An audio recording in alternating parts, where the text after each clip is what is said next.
ಒಂದು ಕಾಲೇಜುಗಳಲ್ಲಿ ಯೂನಿವರ್ಸಿಟಿಗಳಲ್ಲಿ ಎಲೆಕ್ಷನ್ಸ್ ಮಾಡೋದು ಅನ್ನೋದು ಮೊದಲಿಂದನೂ ಕೂಡ ಇರತಕ್ಕಂಥ ಒಂದು ದೊಡ್ಡ ಒಂದು ರೀತಿ ಏನೋ ಒಂದು ಪ್ರಶ್ನೆ ಮತ್ತು ಅದೊಂದು ಡಿಬೇಟ್ ನಡೀತಾ ಬರ್ತಾಯಿದೆ. ಮೊದಲು ಇತ್ತು, ಆದರೆ ನಂತರ ಅದನ್ನು ಬೇರೆ ಬೇರೆ ಕಾರಣಗಳಿಗೆ ಅದನ್ನು ಸ್ಟಾಪ್ ಮಾಡಿದ್ರು. ಈಗ ಮತ್ತೆ ಮಾಡಬೇಕು ಅಂತ ಯೋಚನೆ ಮಾಡ್ತಾರೆ. ಬಟ್ ಆದರೆ ನನಗನ್ಸೋದೇನೆಂದರೆ, ಈಗ ಅವ್ರು ಹೇಳೋವಂಥದ್ದು ಸರಿ ಇದೆ. ಏನಂತ, ಪೊಲಿಟಿಕಲ್ ಪಾರ್ಟಿಗಳು ಹೋಗಿ ಅಲ್ಲಿ ಇನ್ವಾಲ್ವ್ ಆಗಬಾರ್ದು ಅಂತ. ಸತ್ಯ ಇದೆ, ನಿಜ ಅದು. ಯಾಕೆಂದರೆ ರಾಜಕೀಯ ಪಕ್ಷಗಳಂದ ತಕ್ಷಣ ಅಲ್ಲಿ ಏನಾಗುತ್ತೆ, ಮತ್ತು ಎಲ್ಲ ಥರದ್ದು ದುಡ್ಡು ಮತ್ತು ರಾಜಕೀಯ ಪಕ್ಷ ಅಂದ ತಕ್ಷಣ ಒಂಥರ ಜಟಾಪಟಿ ಆಗ್ಬಿಡ್ತದೆ. ಆಮೇಲೆ ಎಲ್ಲ ಯಂಗ್ಸ್ಟರ್ಸು ಎಲ್ಲ 18ರಿಂದ ಹಿಡಿದು ಯೂನಿವರ್ಸಿಟಿಗಳವರೆಗೂ ಲೆಕ್ಕ ತಗೊಂಡ್ರೆ 24-25 ವರ್ಷದ ಒಳಗೆ ಇರ್ತಕ್ಕಂಥ ಯುವಕರು. ಹಾಗಾಗಿ ಅಲ್ಲಿ ಬೇರೆ ಬೇರೆ ಥರದ ಸಮಸ್ಯೆಗಳಾಗುವಂಥದ್ದು ಆಗ್ತದೆ. ಅದು ಸಂಘರ್ಷಗಳಾಗ್ಬೋದು, ಮತ್ತು ಅಲ್ಲೂ ಕೂಡ ಜಾತಿ ರಾಜಕಾರಣ ಆಗ್ಬೋದು, ಮತ್ತು ಅಲ್ಲೂ ಕೂಡ ರಾಜಕೀಯ ಪಕ್ಷ ಅಂದ ತಕ್ಷಣ ಈ ಸೋಲೋ ಗೆಲ್ಲೋ ಜಿದ್ದಿಯಲ್ಲಿ ದುಡ್ಡು, ಹೆಂಡ, ಸರಾಯಿ, ಇನ್ನೊಂದು ಬಹಳ ಮುಖ್ಯವಾಗಿ ಅಲ್ಲಿ ಗುಂಡಾಗಿರಿ ಕೂಡ ಅಲ್ಲಿ ಆಗುವಂಥ, ಅಥವಾ ರೌಡಿಗಳು ಎಲಿಮೆಂಟ್ಸು ಕೂಡ ಅಲ್ಲಿ ಸೇರಿಕೊಂಡು ಸಮಸ್ಯೆ. ಅಂದರೆ ಮೊದಲು ಅದನ್ನು ಬ್ಯಾನ್ ಮಾಡೋದ ಕಾರಣ ಇದೆ. ಹಾಗಾಗಿ ಅದನ್ನು ಸ್ವಲ್ಪ ಗಮನದಲ್ಲಿಟ್ಕೊಂಡು ಮಾಡಬೇಕು. ಬಟ್ ಆದರೆ ನನಗನ್ಸೋದು, ನೀವೇನೇ ಇಟ್ಟು ಮಾಡಿದ್ರೂ ಕೂಡ ರಾಜಕೀಯ ಪಕ್ಷಗಳು ಇನ್ವಾಲ್ವ್ಮೆಂಟ್ ಆಗೇ ಆಗ್ತದೆ. ನೀವು ನೇರವಾಗಿ ಅಭ್ಯರ್ಥಿಗಳು ಇಂಥ ಪಕ್ಷದಂತ ಹೇಳದೇ ಇರ್ಬೋದು, ಆದರೆ ಇಂಡೈರೆಕ್ಟಾಗಿ ಒಬ್ಬೊಬ್ಬ ಅಭ್ಯರ್ಥಿಗೆ ಒಂದೊಂದು ಪಕ್ಷ ಬೆಂಬಲ ಮಾಡುವಂಥದ್ದು ಇದ್ದೇ ಇರ್ತದೆ. ಹಾಗಾಗಿ ನನಗನ್ಸೋದು, ಈಗ ಅದರ ಸಮಸ್ಯೆಗಳು ಏನು ಅನ್ನೋದು ನಮಗನ್ಸುತ್ತೆ ಅದು ಯೂನಿಯನ್ ಎಲೆಕ್ಷನ್ಸ್ ಶುರು ಮಾಡಿದ ಮೇಲೆ ಅರ್ಥ ಆಗುತ್ತೆ. ಸೊ ಅದಕ್ಕೆ ತಕ್ಕಂತೆ ನಾವು ಮಾಡಲೇಬೇಕು ಅನ್ನೋದಾದರೆ ಮಾಡಿ, ಆದರೆ ಅದಕ್ಕೆ ತಕ್ಕಂತೆ ನಾವು ಬಹುಶಃ ಅದು ಎಲೆಕ್ಷನ್ ಶುರು ಆದಮೇಲೆ ನಮಗೆ ಅದರ ಸಮಸ್ಯೆಗಳು ಗೊತ್ತಾಗ್ತದೆ, ಸೈಡ್ ಎಫೆಕ್ಟ್ಸ್ ಗೊತ್ತಾಗ್ತದೆ.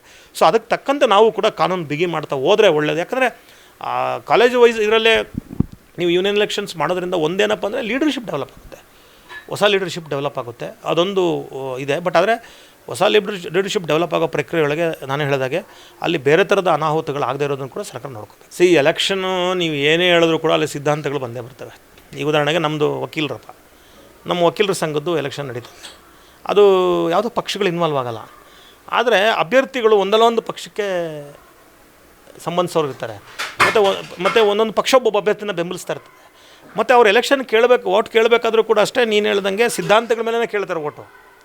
ಅಂದರೆ ನೀವು ಸಿದ್ಧಾಂತ ಕೇಳಬೇಕು ಕೇಳಬಾರ್ದಂತ ಯಾವುದೂ ಲಾ ಇಲ್ಲ, ಆದರೆ ಎಲೆಕ್ಷನ್ ಅಂದಾಗ ಓಟ್ ಕೇಳೋ ಸಂದರ್ಭದಲ್ಲಿ ಕೇಳ್ತಾರೆ, ಅದನ್ನು ಏನೂ ಮಾಡೋಕ್ಕಾಗಲ್ಲ. ಬಟ್ ಈಗ ಲೆಫ್ಟಿಸ್ಟು ಹೇಳೋದೇನಪ್ಪ ಅಂದರೆ, ಈಗ ಉದಾಹರಣೆಗೆ ಸೆಂಟ್ರಲ್ ಯೂನಿವರ್ಸಿಟಿಗಳು JNU ಅಂತ ಕಡೆ ಅಲ್ಲಿ ಓಪನ್ ಆಗಿ ಮತ್ತು ಹಾಗಾಗಿ ಏನಾಗುತ್ತಂದರೆ, ಈಗ ಎಲೆಕ್ಷನ್ ನಿಂತ್ಕೋಬೇಕಾದ್ರೇ ನೀವು ನೇರವಾಗಿ ಹೇಳ್ದೇ ಇದ್ರು. ಈಗ ಉದಾಹರಣೆಗೆ ABVP ಎಲೆಕ್ಷನ್ ಕಂಟೆಸ್ಟ್ ಮಾಡುತ್ತಪ್ಪ. ABVP ಯಾವ ಸಿದ್ಧಾಂತ ಎಲ್ರಿಗೂ ಗೊತ್ತಿರೋದು, BJP. SFI ನಿಂತ್ಕೊಳ್ತದೆ, ಯಾರು SFI? ಕಮ್ಯುನಿಸ್ಟರು. NSUI ನಿಂತ್ಕೊಳ್ತದೆ, ಯಾರು NSUI? ಸೊ ಹಿಂಗೆ ಅದು ಸ್ಪಷ್ಟವಾಗಿ ಗೊತ್ತಾಗ್ಬಿಡ್ತದೆ ಇಂಥವ್ರೆ ಅಂತ. ಹಾಗಾಗಿ ನೀವು ಅಲ್ಲಿ ಏನೇ ಮುಚ್ಚಿಟ್ರೂ ಕೂಡ ಸಿದ್ಧಾಂತ ಪಕ್ಷಗಳು ಗೊತ್ತಾಗದೇ ಇರಲಿಕ್ಕೆ ಸಾಧ್ಯವೇ ಇಲ್ಲ. ಏನಂದರೆ ನೇರವಾಗಿ ಪಕ್ಷಗಳು ಇನ್ವಾಲ್ವ್ ಆಗದೇ ಇರ್ಬೋದು. ಸೊ ಈಗ ನೀವು ನೀವು ಪಕ್ಷಗಳನ್ನು ಸಿದ್ಧಾಂತಗಳನ್ನು ಬಿಟ್ಟು ಮಾಡೋಕ್ಕೆ ಸಾಧ್ಯವೇ ಇಲ್ಲ.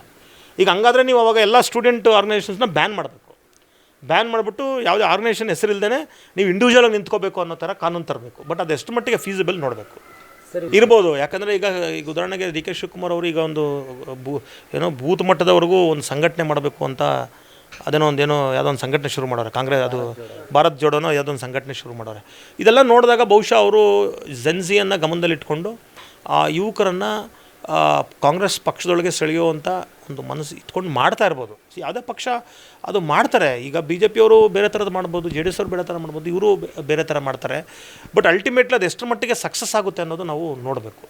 ಯಾಕಂದರೆ ಇವತ್ತು ಇವ್ರು ಮಾಡ್ತಾರೆ, ನಾಳೆ ಇನ್ನೊಂದು ಪಕ್ಷ ಬರ್ತದೆ, ಆವಾಗ ಆರ್ಗನೈಸೇಷನ್ ಆಟೋಮೆಟಿಕ್ಕಾಗಿ ಆ ಪಕ್ಷದವ್ರ ಕೈ ಹೋಗುತ್ತೆ.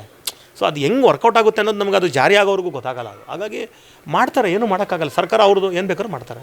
ಅದನ್ನೇ ಹೇಳಿದ್ನಲ್ಲ ನಾನು. ಈಗ ಆವಾಗ 32 ವರ್ಷಗಳ ಹಿಂದೆ ಇದ್ದಂಥ ಪರಿಸ್ಥಿತಿ ಬೇರೆ.